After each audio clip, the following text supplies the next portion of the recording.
Okay, wonderful. Well, it's clear that you're already in very good hands with Dr. Rose, because not only have I conducted this piece and played it many times, so has your conductor and your teacher there. This is such a wonderful march, as I hope you agree. Obviously, it's very, very popular. It's been played hundreds of thousands of, not millions of times over the last century, but there's a reason for that. It's because it's such a remarkable piece of music and one of John Philip Sousa's masterpieces. One of the things that is interesting about this march, in addition to general march style, which we're going to talk about in a second, but one of the things I find fascinating is that I think the entire march was written a little bit backwards. You know, we're used to left, right, left, right, left, right, with the ones being the strength and the twos being the kind of response. But in this march, so much of this happens on two, left, right, left, right, left, right. Not just the trio, which you're doing beautifully, with these leading tones that are these lower neighbors that are accented in the score, but even from the very beginning, dee da da da da da da da da da, be da dum ba da dum ba dum bum bum. All of these things, that's the second strain. But if you can think about putting an emphasis on beat two, just a little bit, almost throughout the entire march. Yum ba dum bum bum ba dum bum ba da da da dum bum bum bum bing bum bum ba dum bum bum ba dum bum. And the reason for that is, can you think of a dance, a traditional dance that has that rhythm? Jump, jump, jump, jump, jump, jump, jump, jump, jump, jump. Can anybody want to take a guess? What's that? She said salsa, sir? It's related to the salsa, but it's actually the tango. The tango. Drum, da dum, jim, jump, bom, buddy, bum, bum, rum, or the habanera, all these different variations of it. Sousa loved the tango. He actually loved these old dances. And I believe that there's a little bit of tango in this march. There's that tango rhythm.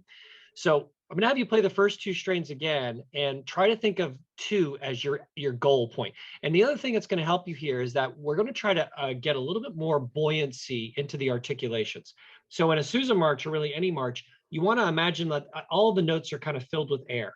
So be ba ba da ba. There's this kind of upwardness to them. There's this kind of floating. You hit the note and then it kind of gets off of the ground as soon as you hit the articulation. So if you do that combined with the emphasis on two, you're going to feel these notes kind of pop right off the page. Can you just do, Dr. Rose, the first two strains again in the introduction? Absolutely. Let's go right to the top. And our tempo was a shade slow that time. I know it's so let's put our Tuesday caps on. Here we go.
Good. Did you feel and hear a difference when you implemented that kind of idea?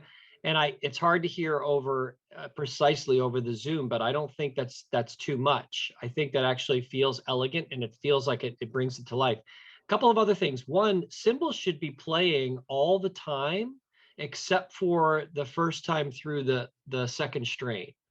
So those accents, he picked them up and played the cymbal accents, but you want to play all the time on each of those with the bass drum, all the time, and then only accent where you have there.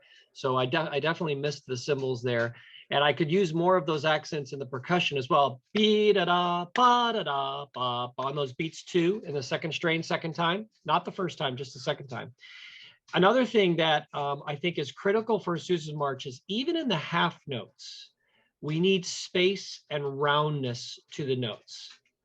Be ba da ba ba ba. Do you hear how those notes are rounded? It's not ba ba ba. It's ba ba ba ba. There's a roundness to it, and there's a little bit of daylight in between every single note, just a little bit. But that's the thing that keeps the propulsion going in a march. If you do it too sostenuto, too flat, too straight, we lose that kind of marching, bouncing quality that is so critical for any march, but especially in a Sousa march. So can we just do the second strain, maybe Onsby, both times, and even in the soft first time where all the brass are out and percussion you're playing but not cymbals, there still needs to be this real vibrancy to the articulation. Dee da da, dee da da, da da, dee da, and then we just amplify that second time when everybody's back in. Just the second strain. Let's take upbeat to 22, please. This is the first time. So tacit where notated, and then we'll, of course, do upbeat. Here we go. And 1, 2, Can I stop you, actually? Can I stop you? So right from the very first pickup, there needs to be a real kind of caffeinated energy. Dee da da, dee da da da. It can't be dee da da, dee da da da da. That won't cut it in a Sousa march. It's got to be here, and it's got to be dee da da da da da da dee da da. If you sing that, I know you do a lot of singing in your band rehearsal. Maybe we should just sing it and see if we can capture that articulation with our mouth and then put it through our instruments. Here we go. Let's try that singing once. Right on the upbeat to 22. And 1, 2, 1. Dee da da, dee da da da da da da. Sing out. There we go.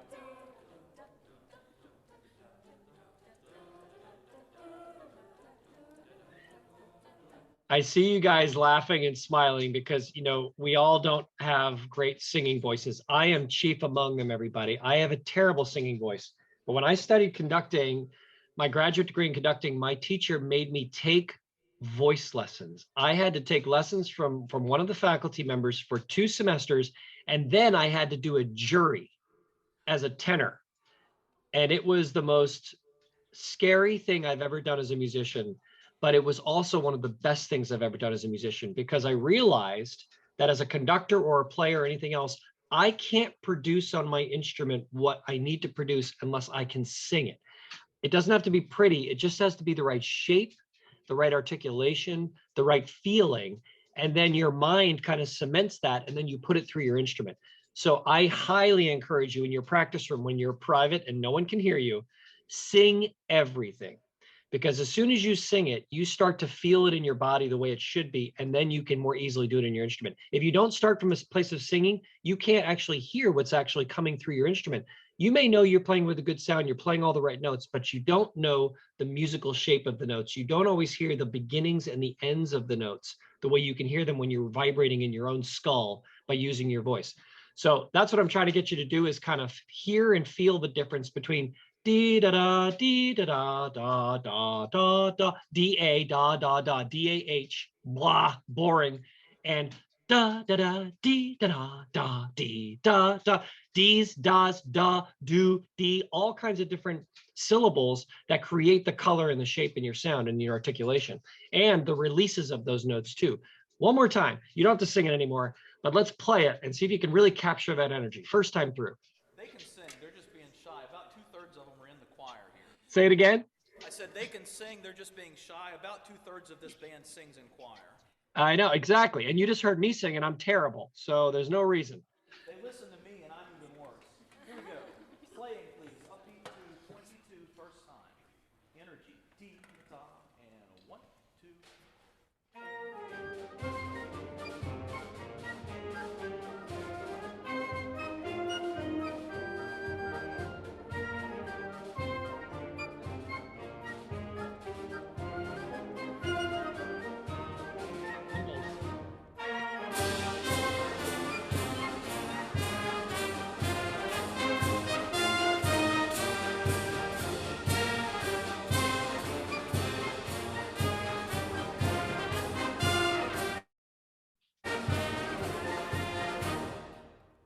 Good. That sounded different to me, folks. That sounded like it was finally kind of leaping off the page and grabbing my attention. So one of the beautiful things about a Sousa march, and he did this better than any other American march composer who ever lived, is creating beautiful drama in these marches. Stars and Stripes is a perfect example. For those of you who are interested in music theory and form, this is a long form trio march. So this is stuff that Sousa came to in the last 30 years of his life. He kind of invented this form, which means that the trio, which we're about to get to, is 32 bars long. That's the longest trio that he ever wrote. He never wrote trios longer than 32 bars, but it's long. He wrote ones that were 8. He wrote ones that are 16. This is 4 times that length. So everything that happens in this march is predicated on the length of the trio. So this is 32 bars long. The break strain is going to be a certain amount of bars, and then the last strain is going to be 32 bars as well. Sousa's trios are always supposed to be treated like songs. He loved writing songs. And he wanted to be an operetta composer. He didn't necessarily want to be the March King. That's what he ended up being. But he wanted to write operettas. He wanted to write songs, and he wrote hundreds of songs. But I think the secret to Sousa's success is that every trio he ever wrote was designed as a song. So it is perfectly okay to be expressive in the trios, to treat them as though you were singing this. This is your chance to sing through your instruments. It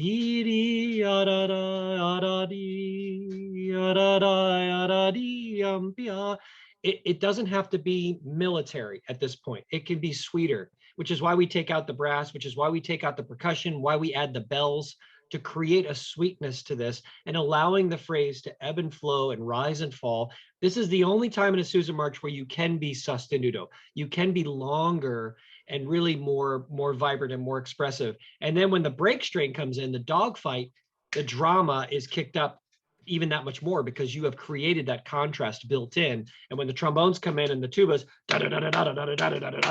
now you're hitting them in the face in a way that's very compelling. And then the trio comes back, of course, with the piccolo obligato, and it's a completely sweet thing again. So let's try this trio and just keep all of those things in mind. The beat 2, always still important, but as you're doing that, stay as expressive and as beautiful and as singing-like as you can. Cantabile. Upbeat to the trio, please. Here we go.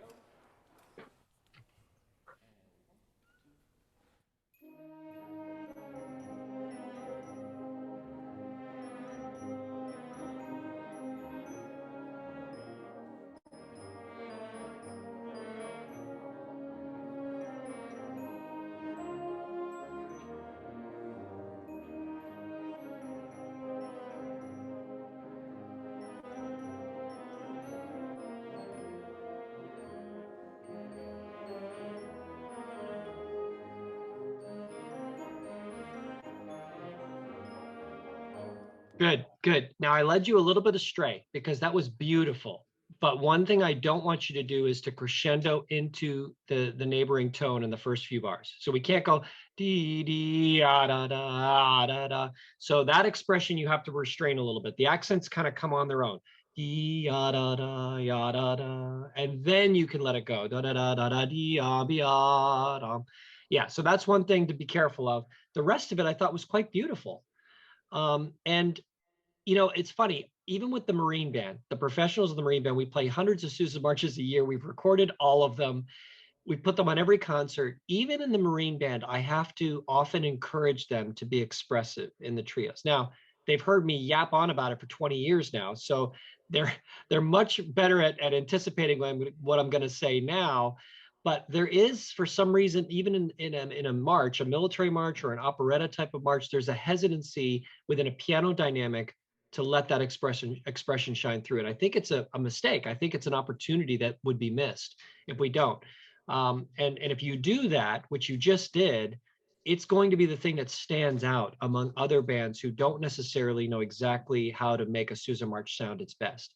So this is one of the areas where you have a leg up on other groups who don't have the kind of coaching and the kind of information that you're working with now. And it just feels good to play expressively. It just feels good to not be left, right, marching up and down the square all the time, but actually have this beautiful little song in the middle of the march.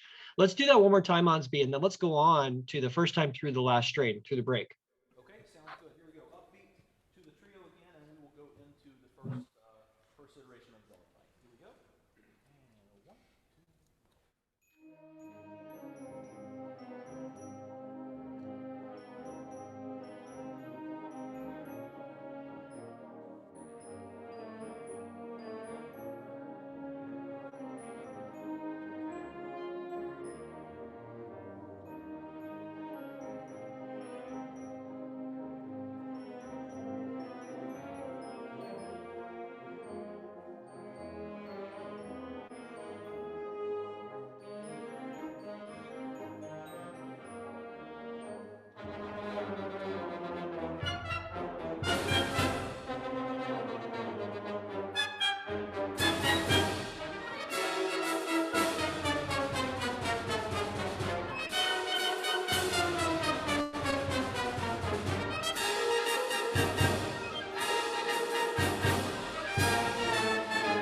Yeah, so a couple things in this break. This is one of the most famous break strains, of course, of any Sousa march. And he's got a couple of things in here that are interesting. It's long, it's an extended break.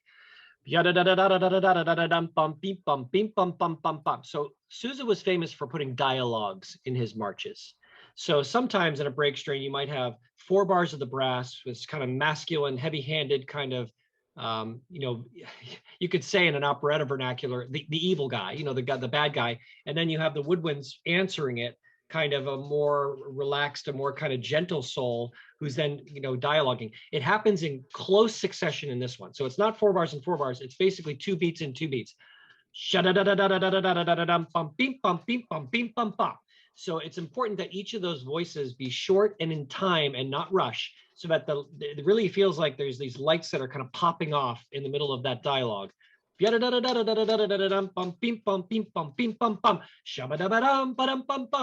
cymbals. When you let that last one ring, let the plates come out and let them really ring. Part of what we do, folks, is a visual art. It is about the music, but we are physically performing it. And sometimes we want to show our audiences kind of what they're listening to. This is why conductors exist to some degree. We're here to help you, of course, but we're also here to help our listeners kind of guide them through the music making process and directing their ears. So that's almost bum, ba-dum, bum, ba. Cymbals ring, and then bass drum, straight quarters, beep, beep, beep, beep, beep, beep, ba, ba, ba. Big crescendo down to the basement. And then you kind of reactivate the low brass. Like succession going each time. Trumpets, brass, these quarter notes on one.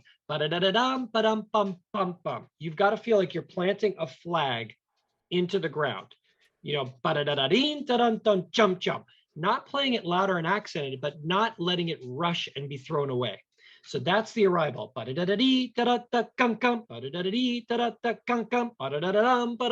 we cascade down with the decrescendo for the first time through the last strain. Break strains sometimes are thrown away, guys. Sometimes it's just like the band just rushes through them. It's loud. It's kind of ugly. It's not really refined. This is the opportunity to actually create some drama, but some disciplined drama.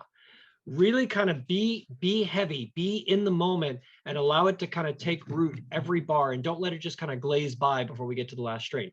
If you do that, it'll be like the trio. It'll be one of those moments that's like, wow, you really catch the ear of the people listening to this. Go ahead,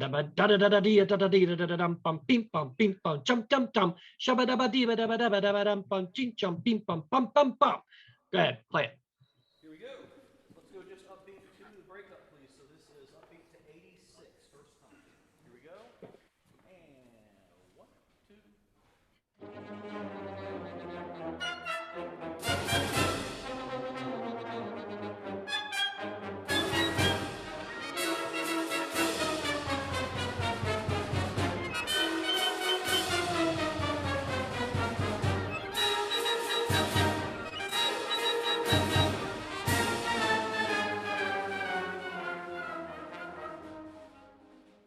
Yeah. Did that feel and sound differently to you? When you have you think of the first strain again, bum, ba-dum, bum, bum. Now in the first strain, it's written quarter, eighth, and then eighth note, and then 2 quarters. So there's a rest in there, I believe, in the original. Here, I think it's the dotted quarter, D, da dun dun dun dun, and horns and everything. But we should still drop the dot. So you should always imagine when you've got a dotted quarter and an eighth note, that dot still represents a little bit of daylight. So da da da dun dun dun da da da dum. I think the difference is, and this is where we're getting to next level stuff, guys. It's the release. Okay, so it's the difference between da da da da da da da da da or da da da da da da da da da. So when you have a dotted quarter, you're releasing the resonance into the air, but there's still a space, but it's got a little bit of kind of tossing the sound into the air. When it's just a quarter with an eighth rest, it's a little bit more pointed. D da da da D da da da da. You hear the difference? Ba ba da ba ba or ba ba da ba ba ba da ba. That's next level stuff. If you can discern together, everybody, the difference in those 2 rhythms, that really makes a big difference. Let's go on to the end of the march. Let's do the last strain both times too. Let's go into where the piccolo solo is. Let's go. How about right on it? This is the grandioso strain, first time at 110, please. Here we go. And 1, 2, 3.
Good, good. I have a couple of things I've collected while you're playing. First of all, piccolo solo, bravo, well done.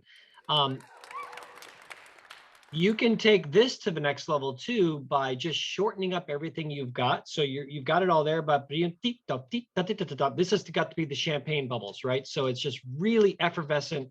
You know, you could play it exactly the way you're playing it, just shorten all the notes a little bit more so it really kind of leaps off the page.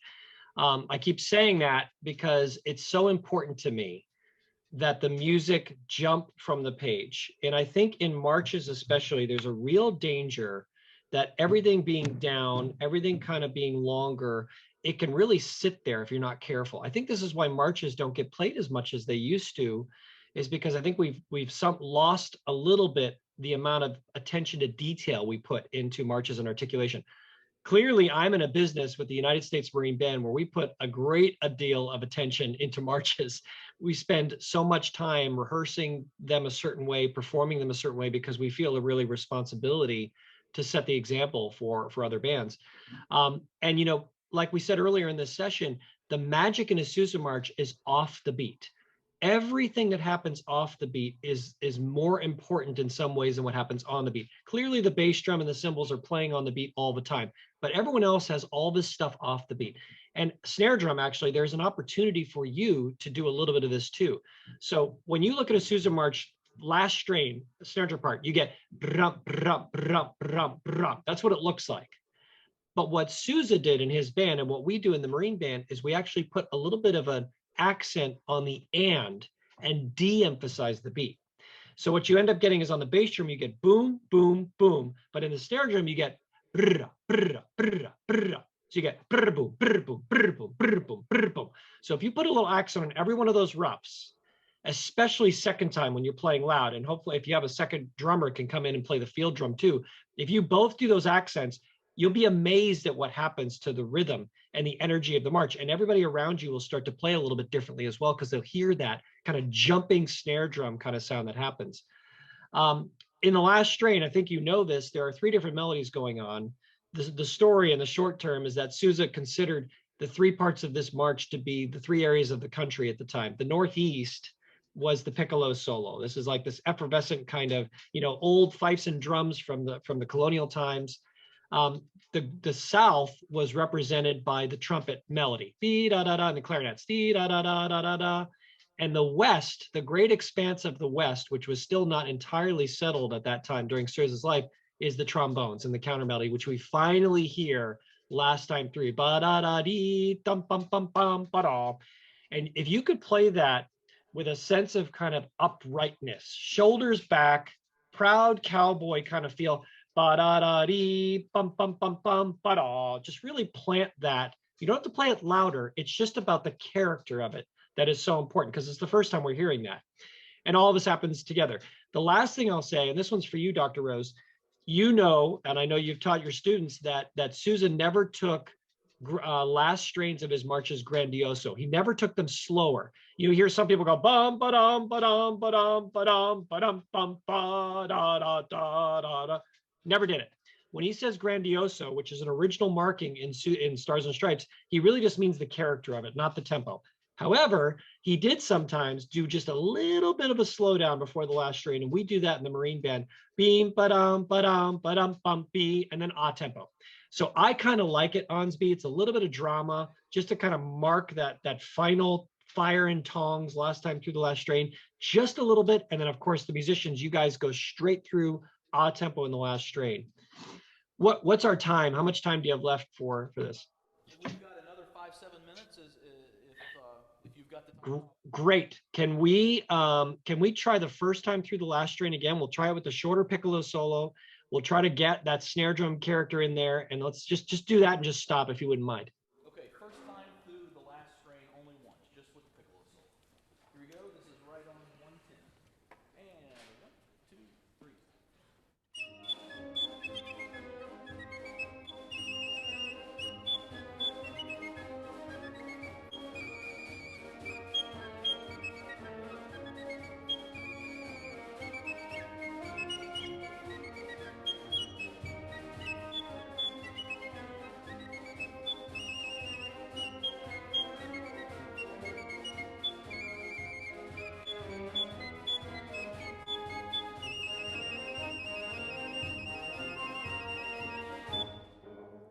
Good. Can I hear the snare drum by itself? It's hard to hear over Zoom. Can you just play a little bit?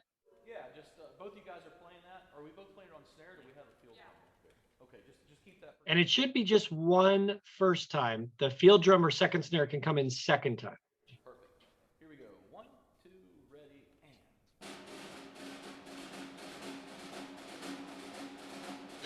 Yeah, good. Can you get even more of the afterbeat and even it's actually an awkward thing to do physically, but a little less of the downbeat, but almost kind of ghost the downbeats and then give you the accent on the roughs. Here we go. Just give it 2. 1, 2. Let's try one more time. 1, 2, ready, and. That's it. It's almost like writing with your opposite hand. Super awkward, right? But if you practice that, it'll become normal, and keep that space in between. So there's always a little space, but if you get that gallopy feel in there, it's going to really be very cool. I promise you.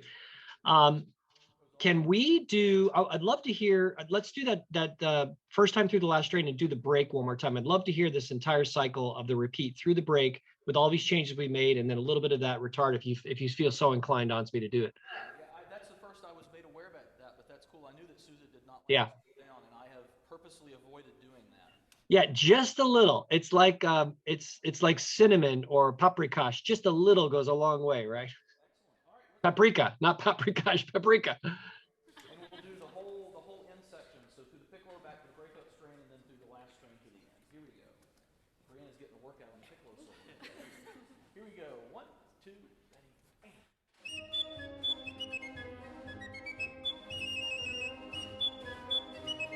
Can I stop you? I'm sorry. Can I stop you? What's the piccolo player's name? Brianna. So Brianna, I would love for you to play even shorter, and it might feel really strange to you, like almost unmusical, but there is a real pop to this. You've got all the notes, and you've got these little mordents, and the mordents are wonderful, and they can be quick, and you don't have to do full trills. You just do beep, beep, just kind of flip them. But the shorter you can make the upper notes, the more it feels like that kind of champagne bubbles. Can you just try one more time, just by yourself? What can I put you on the spot? She is absolutely. She's not only my piccolo player, but she's also my principal violinist. So. Oh my goodness! I should make you play it on violin just for fun. Yeah, just give it a shot at your leisure.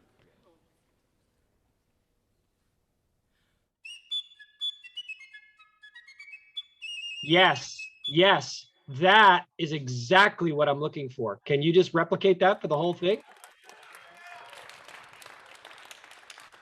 Super cool. I won't stop you this time. Try it again. Everybody. And 1, 2, 3.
Okay, wonderful. The last couple of things before we end our time together. So percussion. Do you know that Sousa had the same bass drummer for, I think, 55 years when he was a professional conductor up until he died in the 1930s, 1932. And the reason he had the same bass drummer is because he really felt like the bass drum was the heart and soul of a band.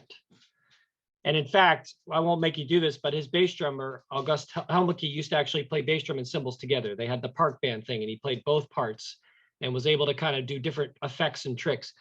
But the reason the bass drummer is the heart and soul is not only does the quality of the bass drum sound help shape the entire sound of the low end of the band, tubas, you know, even to include the horns and the way the cornets sound because they're right in front of you, but it's also about the time and just this beautiful discipline that can be incorporated into a Sousa march to make sure it sounds as polished and professional as possible. The break strain is a perfect opportunity for the bass drummer to control the whole band. It's so easy to go and just rush right through. But if you hold the line and you say, this is where those two quarter notes are, it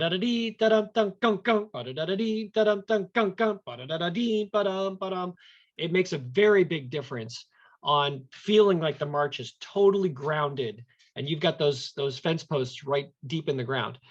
And then I'll give you one more shot at the retard now that we kind of have an idea of what's going to happen. It's really, folks, it's really just the last bar before the last strain. It's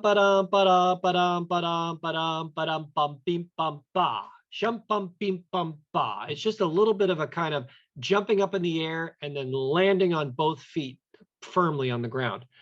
And in the last strain, the only other thing, percussion, just to pick on you a little bit more, I would love to have those accents you see in our edition. There's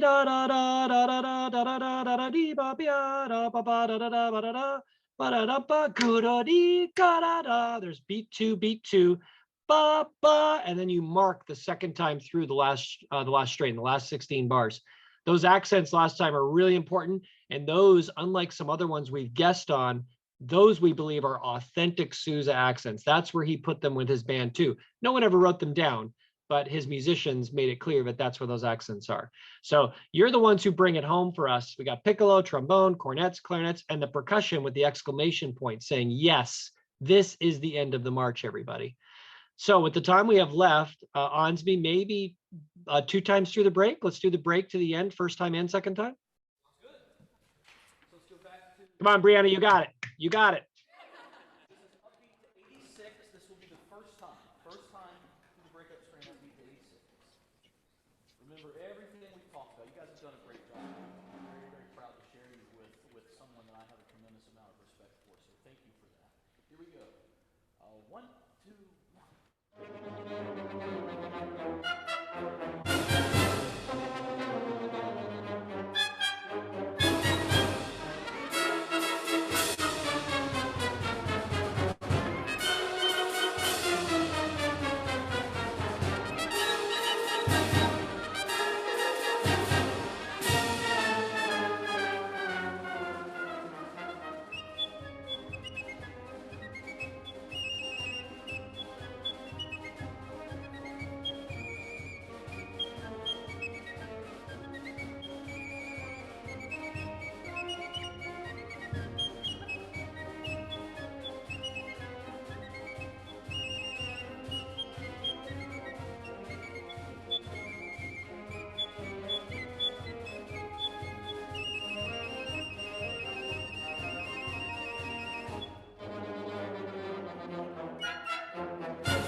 Well, everybody, you put me in a very good mood for the rest of the evening. Thank you very much for your rousing and totally authentic performance of Sousa's masterpiece. I really appreciate you. Thank you. And thank you, sir, for joining us this afternoon. I know the band, I haven't told them, but Colonel Fettig is traveling quite extensively over the next month. And as you can see, he's probably in a hotel room, I would assume, right now. No, I'm at home. My bedroom just looks like a hotel room, I guess. It's good. So, but it was very kind of him on really short notice. We just spoke last week to be able to take this time to work with us. So, sir, on behalf of us, thank you so much for your time. My pleasure. Thank you. I wish you great luck in your upcoming performances and travels, and I'm sure that we will run into each other in person. You have a very ambitious conductor who is doing wonderful things with his musicians, and so I can't wait to see you in person and hear you perform. And Onsby, it's always great to see you. Thank you for inviting me to spend some time with you tonight. Same to you, Jason. Great to see you. Thank you so much. All right. Good night, everybody. Have a great rehearsal.